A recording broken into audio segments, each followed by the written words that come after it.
we are back with another Couch Potato General Manager video. And Drew, we have your first 2022 NFL mock draft of the season, and your November edition, man. And some might argue it's too early. Some might argue that we're way behind, but I think this is a really good time. Really good time. We've gotten a good sense of what's going on in the league.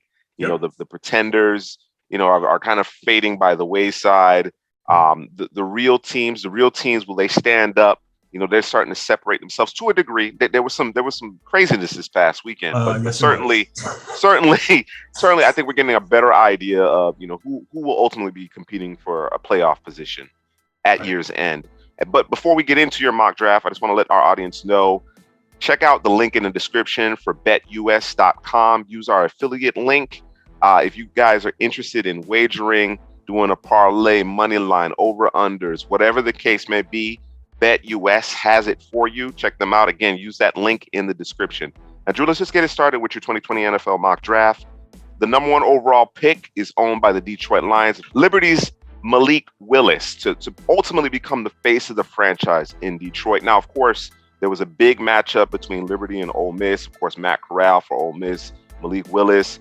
Clearly, Liberty was overmatched, but they seemed to make a game of it late. What are your thoughts here? Why Malik Willis over the field in terms of Detroit? You know, I know a lot of people have, Kayvon Thibodeaux going first overall just because of his talent. But I just feel like, listen, man, this team needs talent in terms of the guy who's going to touch the football every play.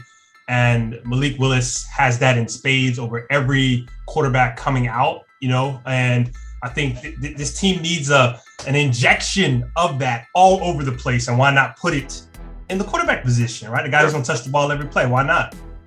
No, it makes a lot of sense. It makes a lot of sense. I mean, to this point, you know, Jared Goff, you can obviously speak to the supporting cast, but he hasn't acquitted himself well enough. Right. You know what I'm saying? And I definitely understand the lore of Kayvon Thibodeaux, but, you know, if you're all in on Malik Willis and his upside, then it'd be hard pressed. They'd be hard pressed to pass on him, despite Thibodeaux being really effective off the edge.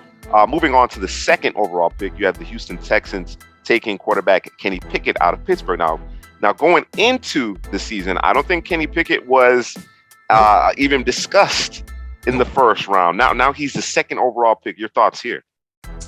Yeah, man. They need a guy who can get the football down the field, who's going to get the ball out. Going to need a leader. I know they got Tyrod Taylor, but, you know, we saw what that looked like this past week, although he's coming back off an injury. So, sure. Can you expect much? And it's just like who you know, when you look at that team, obviously Deshaun Watson's probably going to be traded in the offseason when that's all said and done. Obviously, he doesn't want to be there. Understandable. They need a guy who can replace him. And I think Kenny Pickett can be that guy. Again, he took a Pittsburgh team nobody was really thinking about. And he's just essentially, you know, just rose up the board. We're always looking for that guy, always looking for that Joe Burrow, right? So this may be the Joe Burrow for the Houston Texans. Sure, and I don't think anybody has played the quarterback position better than him this year, man. Right. Really, to be perfectly honest with you, and I think your comparison in terms of like the meteoric rise of Joe Burrow certainly is apt here. Moving on to the 3rd overall pick, the Philadelphia Eagles, they have Miami's 1st round pick, and you have them selecting Thibodeaux, the edge out of Oregon. And again, you mentioned a lot of people, and certainly I thought this way going into this season, you know, at the way this whole thing plays out, may change a couple of times, but certainly I don't think it'd be a shock if he comes off the board number 1 overall. Here you have him landing to the Eagles 3rd overall. Yeah, it can't go any further than this. And, you know, obviously, you know, could the Eagles go quarterback here? Possibly. But I think you can't pass up a talent like this. You know, when you look at that defensive line, adding a talent that is Thibodeaux, a guy who can get off that edge so fast, so quick. I don't know that I've seen a guy that fast, that quick come off the edge in a minute. And so why would you pass that up? He has the size, has the speed, he has everything that you want at the position. And so let's do the right thing, man. Let's sure things up on the edge. And you can even do different things with them. It's not that you can just line them up on the edge, although that's probably what I would do most of the time. But sure, you can get a little bit multiple. We can throw some Legos. We can play some Legos. You know what I mean? In terms of defense, I don't know if that's what the Eagles want to do, but he opens things up for you. Gotcha. Gotta love the versatility. With the 4th overall pick, the Jets are selecting cornerback Ahmad Sauce Gardner from Cincinnati. This might seem a little early for folks. Why do you like Gardner here? Listen, these boys need a corner, bro. They need a couple of corners. And we're going to see a little bit later. Not much later. We need to shore up that position. I know they play the cover 3 system, but he's long and he's physical. The quarterback position is an eyesore going into the 2021 season. So let's do the right thing. Let's shore this up. We thought, they might, grab a couple of free agents. They didn't even do that really. So this is a guy who can shore things up. And this is a guy who's, as far as I know, unless it has changed this past week, hasn't had a touchdown thrown on him in his college career. No, he's been locked down. That says something, right? Absolutely. He's a big part of the reason why Cincinnati has been so good. You don't like the Michael Carter, Brandon Nichols, Bryce Hall. You don't like that group there? I'll say this. I do like Bryce Hall because he was a guy I love coming out. But I mean, I think those other guys are quality role players. To your point. I don't know that they're guys that you can, you know what I'm saying, that you want out there in your base. Yes. But certainly when you go to nickel and dime, those guys can come in and make a difference. I'm not knocking it. With the 5th overall pick, you have Jacksonville selecting offensive tackle Evan Neal. And since the 2020 NFL draft, going into this particular season, Evan Neal has been far and away considered the top tackle. You got some guys who are starting to make some headway along the way, but why Neal here at 5? Man, you gotta, bro. It's simple and easy. You gotta protect the franchise. Period, bro. I know that there's some other players that we could have gone with the Jaguars because this is one of those teams that isn't as talented as we know. We know some coaching things going on there, but I mean, let's just keep it plain. Let's keep it simple. And let's just protect the franchise, man. Let's do the right thing here, man. Spike Lee. Got you. Got to keep Trevor Lawrence upright. With the 6th overall pick, the New York Karlaftis out of Purdue. Yeah, man. For this pick here, I look at the Giants and I look at their offense. Offense it's coming together.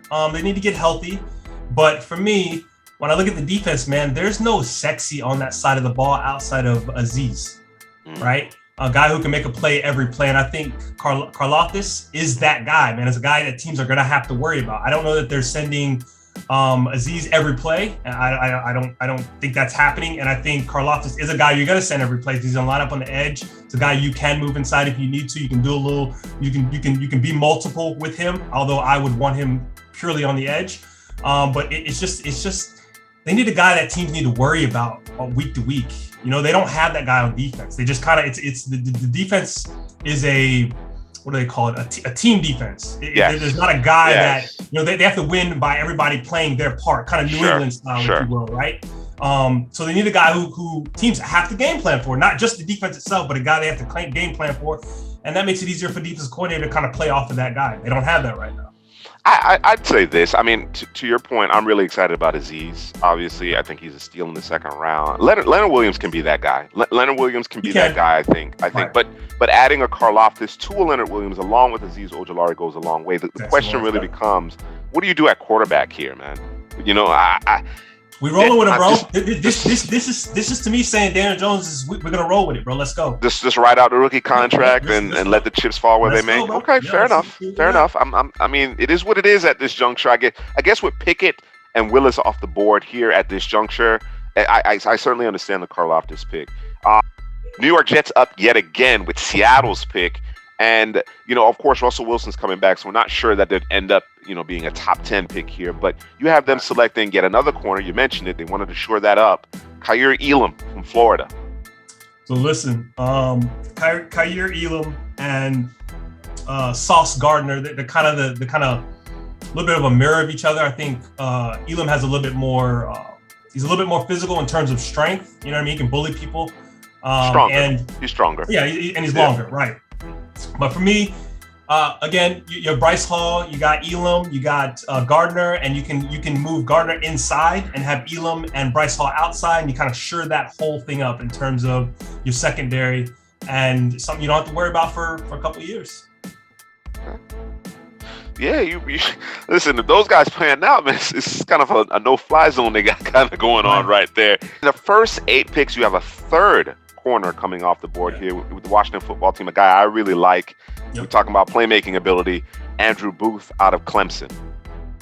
Yeah, man, you got that front 4 who, earlier in the season, they were kind of struggling. I think they're kind of getting their stride a little bit, starting to get there. But I think on the back, when you look at this team, I don't know that they have, William Jackson. We thought that guy was going to be a Hall of Famer, bro. What happened? He kind of fell off. Inconsistency, yeah. Ended up over so here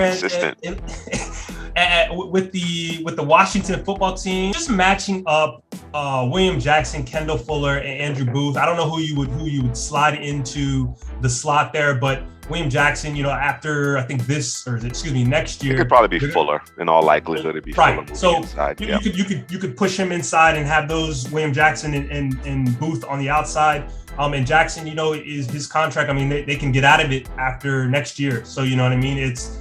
This could be the replacement for him, or keep all three and you're shirt up in the secondary in terms of your corners, and your front four can eat.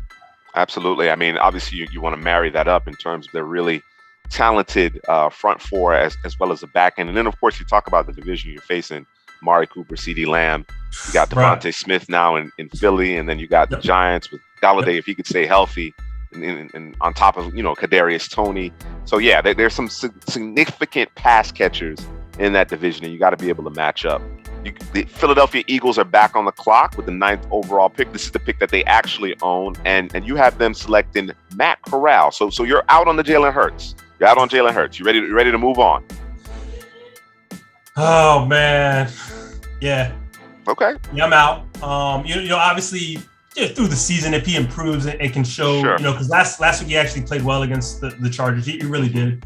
But this is assuming that he's not gonna, we punting. And we're going to go in a different direction.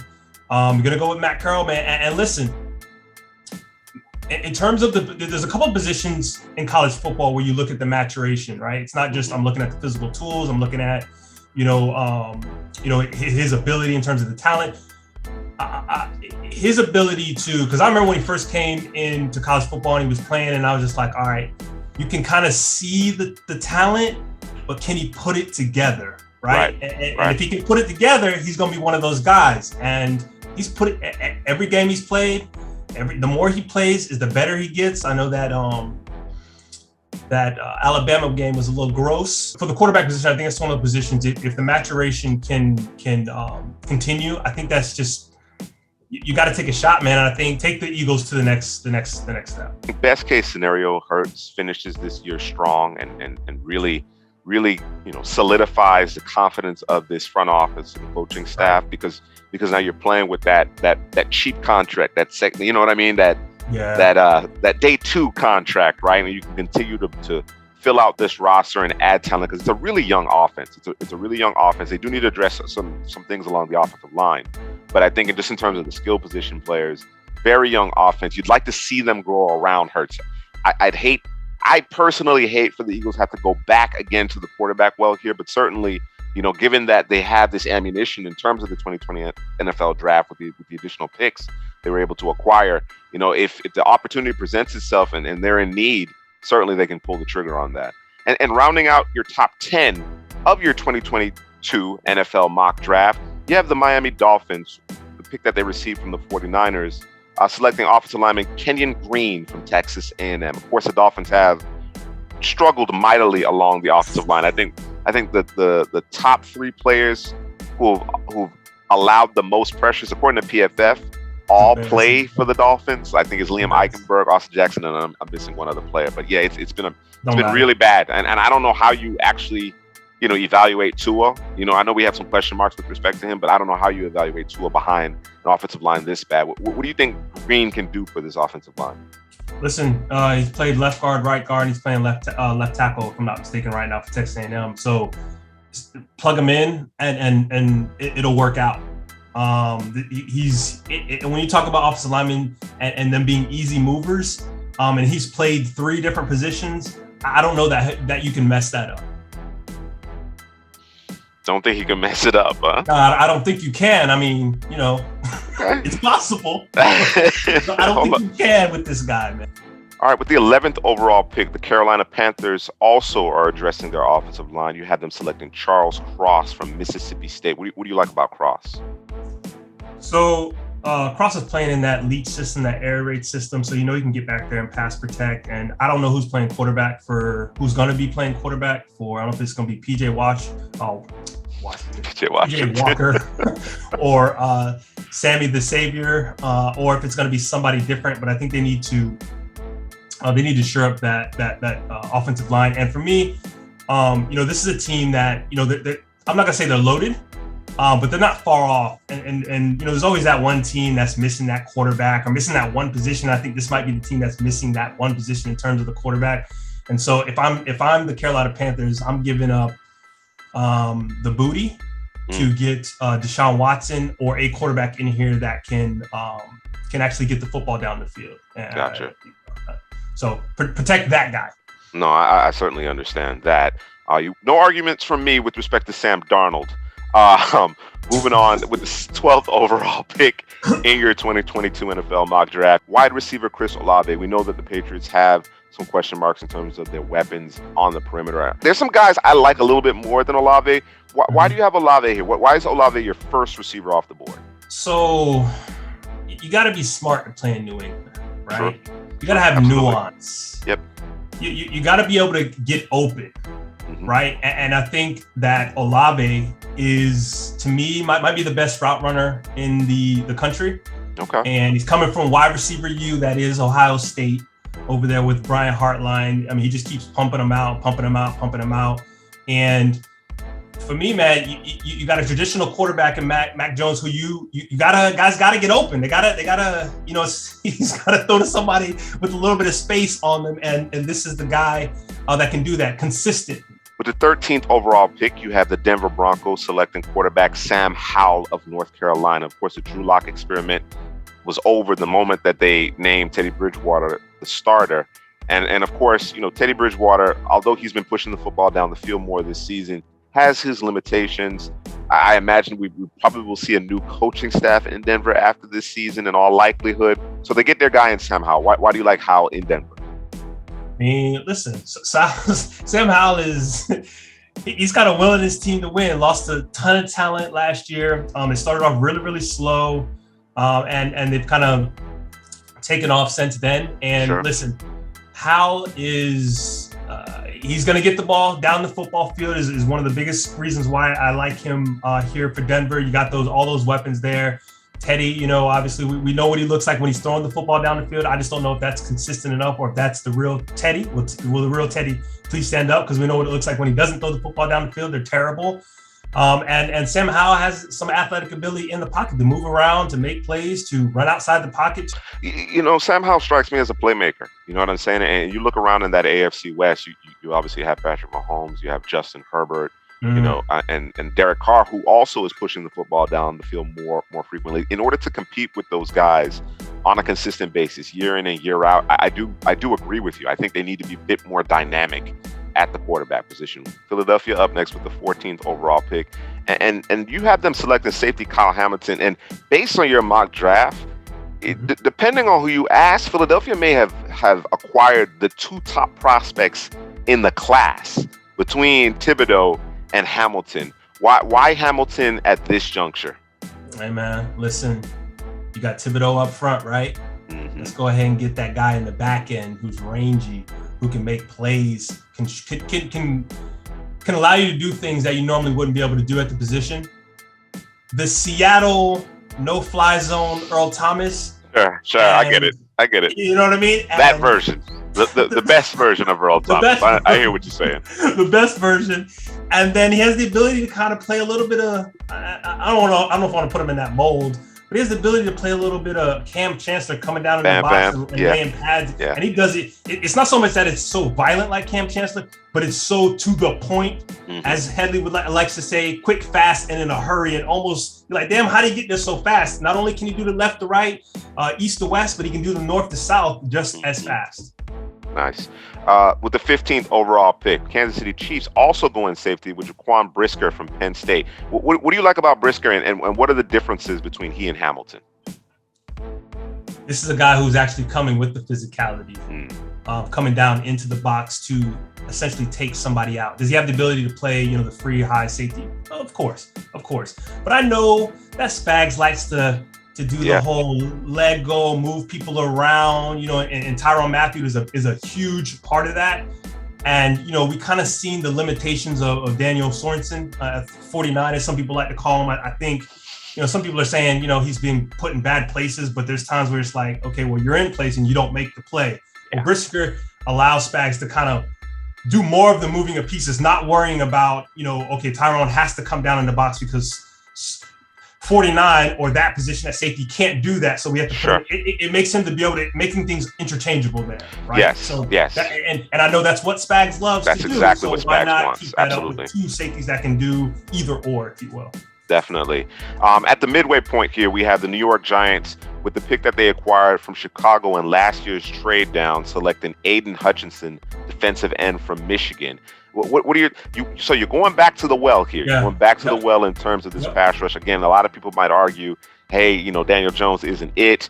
We still have question marks as the Giants fans may believe, or actually, there's some pretty strong evidence to suggest that we still have question marks along our offensive line. Why do we continue to address our front seven? Because of who you're playing in that division with Dak, Prescott, the potential to still be playing Hurts, who runs around and trying to make plays. You gotta match your division here, right? And Aiden Hutchinson is a monster technician. I like to put him in Karlaftis, kind of in the same category, but he's a little bit more of a refined player in terms of his technique. And I like to fit here in terms of just, hey, if Washington can do 4 first rounders on that D-line, why can't we? Why can't we? Sure. I like it. The Falcons are up next with the 17th overall pick, and you have them selecting defensive end Adam Anderson out of Georgia. Now, Georgia has a litany of talented defenders, and this is actually the first one off the board here. Why do you like Anderson in Atlanta? Brother, they just need a guy that teams have to worry about on the edge. Obviously, it's a Garrett or bust. Sure. We need somebody else. And you don't get a Dante Fowler. You don't get a little flash from Fowler. No, bro. I listen. You don't like fine. it? No. We that's fine. Dante Fowler, you got flash. We'll put somebody on the side that got flash too. Okay. All right. Right. I like it. And then we have Mr. Consistent and Grady Jarrett. So you have Grady Jarrett, who's going to be consistent, probably going to draw the double teams. So we need Adam Anderson. With the 18th overall pick, the Pittsburgh Steelers, Ben Roethlisberger's replacement in Desmond Ritter from Cincinnati. Why do you like Ritter to Pittsburgh? Yeah, I'm just done looking at Big Ben. I'm just calling Big Ben. And Ritter's the next quarterback up, pretty much. Yeah, he's the next quarterback up. And listen, when you continue to throw the football, it's fourth in 2 or 3 or 4, or third and 3 and 4, or you're just throwing the ball short of the line to gain. It's just, come on, man. Like, what are we doing? Yeah. What are we doing? Ritter, he's going to throw it down the field to James Washington, to Johnson, to Chase Claypool. He's going to get the ball down the football field.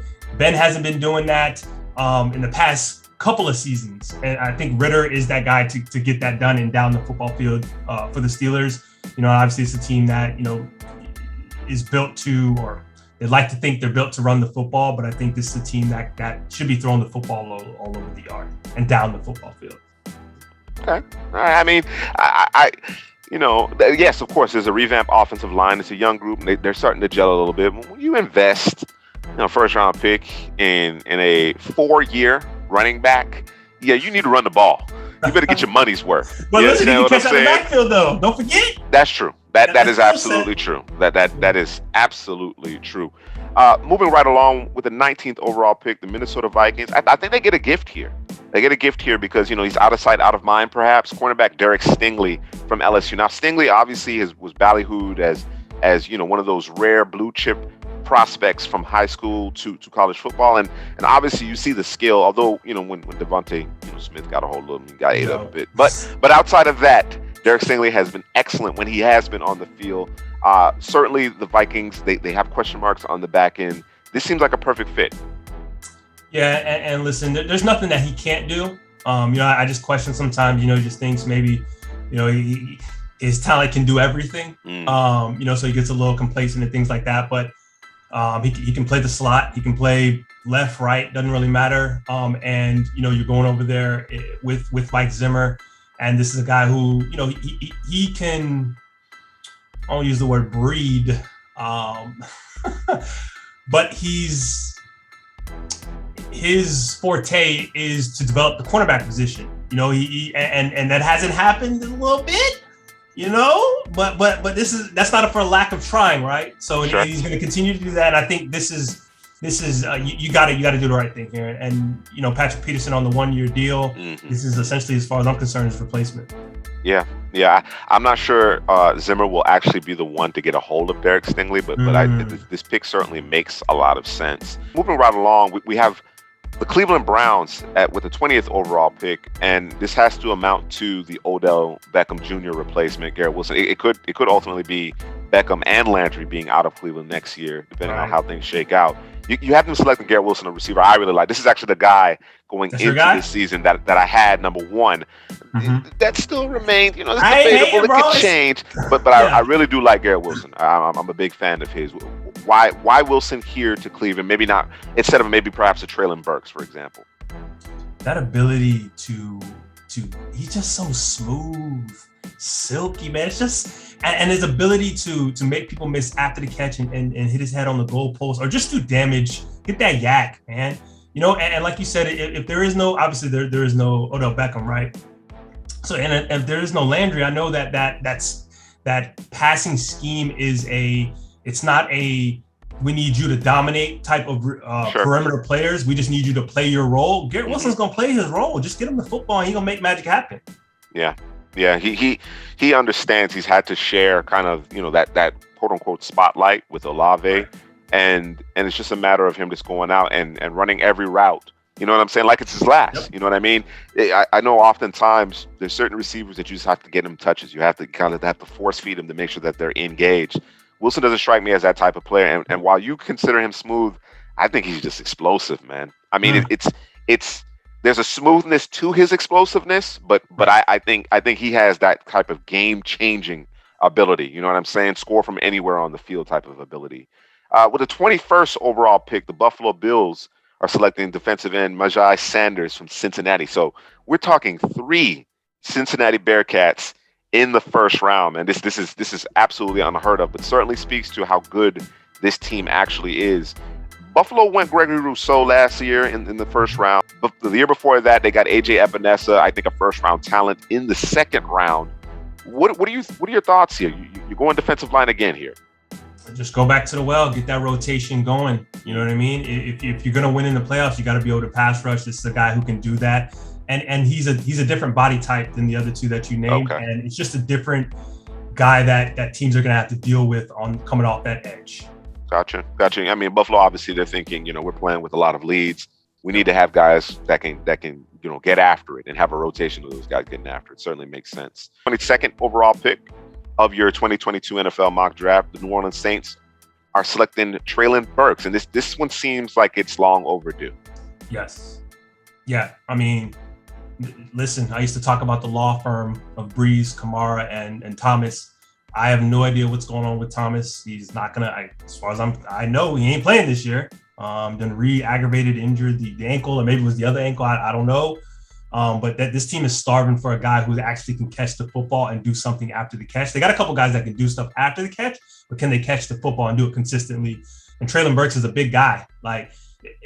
Listen, that dude's big and he's fast and he can make people miss. Like, it's ridiculous. Those things aren't supposed to gel. That's not right. It's supposed to be 1 or 2 of those things, and the other one's left out. No, he got it all, and he can go up and get the football as well. Listen, if they have an opportunity to get this guy, if they don't, somebody to get fired. Yeah. In recent years, absolutely. Come on now, do the right thing. Yeah, in recent years, we've been very, very adamant about the fact that they need to continue to add weapons to the perimeter, and of course it's funny, you're dropping this mock draft, and this is right on the heels of Sean Payton saying, hey, I think overall we played well, but we're struggling, or rather overall Trevor Siemian, the quarterback, played well, but we're struggling to create separation. Up next, 23rd overall pick, the Los Angeles Chargers, going defensive tackle Jordan Davis. Now, a lot of people might feel as if Jordan Davis is more of a 2-down guy. Those interior guys that aren't necessarily known for their pass rush ability generally are they're not valued quite this high. But you have him in the first round, towards the back end of the first round, but in the first round nonetheless. Why Jordan Davis at this juncture? Listen, when you got a guy that can pretty much just throw people around, move the line of scrimmage, that's not a 2-down player, bro. No. So, and when you got a team who in the Chargers who, for whatever reason, they can't stop the run, you know what I'm saying? This is a guy who's going to sure that up for you, or at least help that, aid that. You know what I mean? And a guy who can two-gap it if you need be, and a guy who's going to take on double teams. So your two edge players, your two outside linebackers can eat. Yeah, So, I think the way the NFL has moved into, just really depressing the value of guys who literally changed the game in terms of their ability to stop the run in particular. That isn't to say that Jordan Davis can't give you a little push in terms of the pass rush from the interior, but you look at your guy, you know what I'm saying, in Tampa Bay. Vita Vea, for example, this is a top 15 pick. You know what I mean? And a healthy Vita Vea in the lineup goes a long way in terms of making the opposition one-dimensional. I think that's invaluable. I really do. Next up, we have the Las Vegas Raiders with the 24th overall pick, selecting Jahan Dotson from Penn State. And obviously the very unfortunate outcome of Henry Ruggs' very, very, very poor decision. And that's putting it mildly. There's a question mark. Most recently, Vegas signed Deshaun Jackson after he was waived by the Los Angeles Rams. But, of course, he's longer in the tooth. I don't think he's a long-term plan. The Bryant Edwards deal hasn't necessarily played out. You got your slot. You got your tight end. You need a number one here. Do you think Dotson can fill that role? Yeah, because he's going to give you that speed element, but he's going to also give you the underneath work. Like I said, he has the ability to play the little. He can do the little Renfro stuff. He can do the little get in there, get grimy, get the little third down. But he's also, if you miss, it might be a touchdown. You know what I mean? So there's an extra element with him within that offense, and I think he would match well because again they lost the Ruggs. They lost Ruggs. I mean they need that. I don't know that the Raiders offense functions consistently without that element. That deep threat. And that's why they went and got Deshaun Jackson immediately because they knew, hey, we need that. Otherwise, everything else kind of falls apart.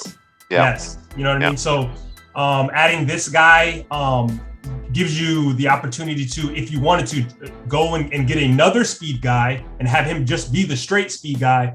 And Dotson can be speed guy and underneath guy and do just a bunch of other things. I'm going to keep saying this because I saw it on Twitter, somebody comped him to Odell Beckham. And I like it from the perspective of get separation, running his routes. It's something to watch. And a guy who's going to go up and get the football as well. He's not just a guy who can just run straight and he's going to go up and get that football too. So I think it's a match made in heaven for the Raiders. All right, moving right along with the 25th overall pick, the Tennessee Titans. You have them selecting linebacker Devin Lloyd from Utah. Yeah, it just gives them a little bit more sexy at that position. Gives them that new age linebacker. I don't know that they have that on the team right now. And a guy who can do, he can play in space, comes downhill. And the only issue I think you would have really with him is he's a little light, but I don't know that that bothers me because at this date and time, those linebackers are that light. When you talk about JOK, I mean, he light. He might be the lightest linebacker in the league right now, and he ain't got no problems. None whatsoever. Yeah, makes sense. 26th overall pick, Cincinnati Bengals, defensive lineman DeMarvin Leal out of Texas A&M, another Aggie. Yeah, this gives them just more versatility up front in terms of their front four. I know they got a couple of pass rushers there, so some guys you can name, but this is a guy who can allow those guys to eat. He can take on the double teams, or he can be a guy that just beats his man over and over and over if you're gonna decide to single him up. Him up. I mean, you're kind of taking your life in your hands if you decide to do that. And this defense surprised me this year. I think adding more to that, you can never go wrong with corner. You can never go wrong with defensive line. So why not? Certainly, you can always use the depth. Like you said, free up things for the likes of Trey Hendrickson, make it even easier on him, and then of course keep Logan Wilson at the second level clean as well. with the 27th overall pick, the Bengals divisional foe, Baltimore Ravens, you have them selecting offensive tackle Darian Kinnard from Kentucky. Listen, I don't know. I don't know that we need to discuss anything. We know what the issues just plug, play. He's not going to miss snaps. It's a guy, he's not perfect or anything like that, but you can't do any worse than what you got going on right now. I hear that. I certainly hear that with the injuries to Ronnie Stanley, and then of course Villanueva, being a little over the hill. Let's call it what it is. You know what I'm saying? He's played a little bit better here in recent weeks, but he's still struggling. He's still trying. He can't bend. He can't move quite the same like he once did. He's more of a stopgap measure. So certainly makes sense here. With the 28th overall pick, the Dallas Cowboys, you have them selecting cornerback Myjai Wright from Oregon. And I assume you're going to have him pair up with Trayvon Diggs. Yeah, you already know. Listen, you got ball skills on one side, ball skills on the other side. Okay, now we working we working in the kitchen. We're working with adobo and some seasoning. And so I think and with Micah Parsons and it looks like the front seven's kind of coming together, if you will. And I think you got to shore up that other corner spot because who was it out there? Anthony Brown. Yep. Yeah, I don't know about that, bro. Yeah, I'm surprised Anthony Brown is still around. He hasn't been terrible this year. He's actually played halfway decent, but I'm surprised he stuck around as long as he has. With the 29th overall pick, the Green Bay Packers, you have them selecting defensive end, outside linebacker, depending on what kind of system they're using. Obviously, if you're using an odd man front, he'll stand up. Drake Jackson from USC. I just like his ability to be versatile within that scheme that they run over there. He's very quick off the snap. And I think he just would be a great addition. The defense is actually improving every game that they played this year. I think this might be a different type of defense by the end of the year. Hopefully Jari's back by that time. But I think adding a Drake Jackson would be, overkill there. And it would be something that, needed over there. I hear that. Next up is, you actually have his teammate, receiver Drake London, coming off the board to the Detroit Lions. This would be the Rams pick that they received in the Matthew Stafford trade. Well, Drake London here, why do you like him maybe perhaps more than maybe like a David Bell? And of course, London has been injured and he's been lost to the season. Yeah, it's unfortunate. Got the air cast on the leg. Listen, I didn't know what I was going to see from him. The very first comp that I saw was that he was Mike Evans. This is before I watched him. I hate when I see comps because then it's hard to deprogram that out of your mind when you go to watch. I understand it, but there is that ability to make people miss after the catch, his ability to take 2-3 steps and that at full speed, like that acceleration. Listen, the Lions need talent. They need guys who can make plays. They don't have that. This is a guy that can do that immediately. Now, couple that with the quarterback that you got. Right. Now you got something cooking in the kitchen. Yeah. And it ain't just boiling water. All right, the next to the last pick in your 2022 NFL mock draft, just the first round this time around, you have the Tampa Bay Buccaneers selecting center Tyler Linderbaum from Iowa. Now, there are some guys. There's some guys, some respected offensive line minds, right? On some of these social media platforms, analysts, they do great work, whether it be Duke Mayweather or my guy, what's his name? Brandon Thorne. Yeah. There's a case in their minds. There's a case to be made for Tyler Linderbaum for being the Heisman Trophy winner this season. It's not gonna happen, but I understand why. Yes, I get it. Yes, he is excellent. He's excellent. Why do you have him landing here in Tampa Bay? All right, so first of all, he probably doesn't make it this low. Now I'm going to be honest with you. But not everybody needs a center. I don't know that you want to move him from guard because he's so good at that center position. I think you'd be doing him a disservice. But this is just the Ryan Jensen replacement. It comes down to who do the Bucs replace? Is it Ryan Jensen, who is one of the best centers in the league? Do they have the money to pay him come this offseason? Or is it going to be their, I think so, right guard, Alex Kappa, who is having an okay season. I think he's the worst offensive lineman they have at the moment. It ain't bad, but when everybody's playing well and he's kind of the eyesore standing out, you kind of see it, right? So, but it just comes down to, can they play Ryan Jensen? If they can't, this is a guy who they can target, and the Bucs love Iowa players. They got Tristan Wirth there. They can talk to Tristan Wirth. Hey, how do you look? And the the scheme that they run there is very similar to what the Bucs do in terms of their offensive line. So why not go back to the well? All right. And we're going to wrap this one up. Your first 2022 NFL mock draft of the season with the 32nd overall pick.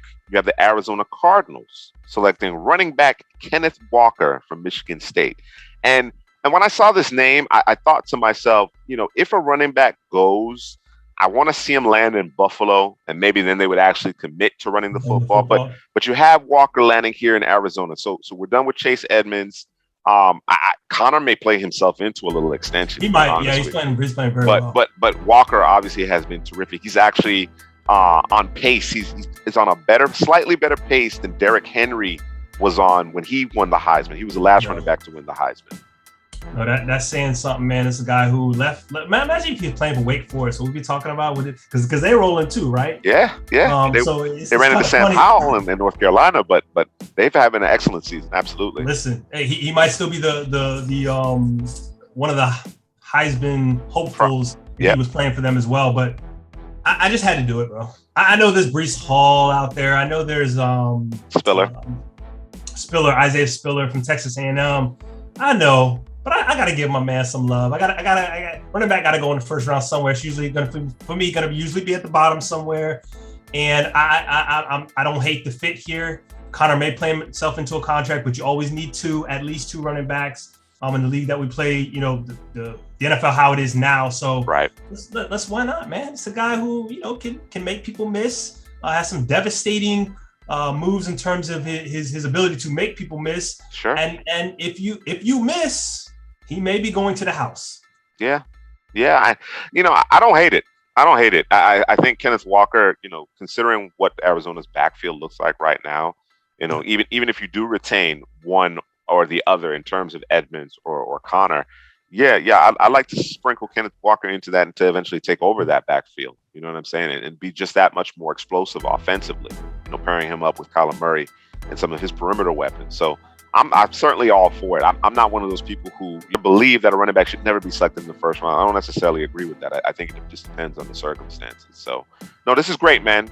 Again, this is Drew's first 2022 NFL mock draft of the season. You can also find his mock drafts at www.couchpotatogm.com. Again, guys, check out that link, that betus.com link in the description, and we'll be back. We'll be back in a few weeks with another mock draft, an update to Drew's first mock draft.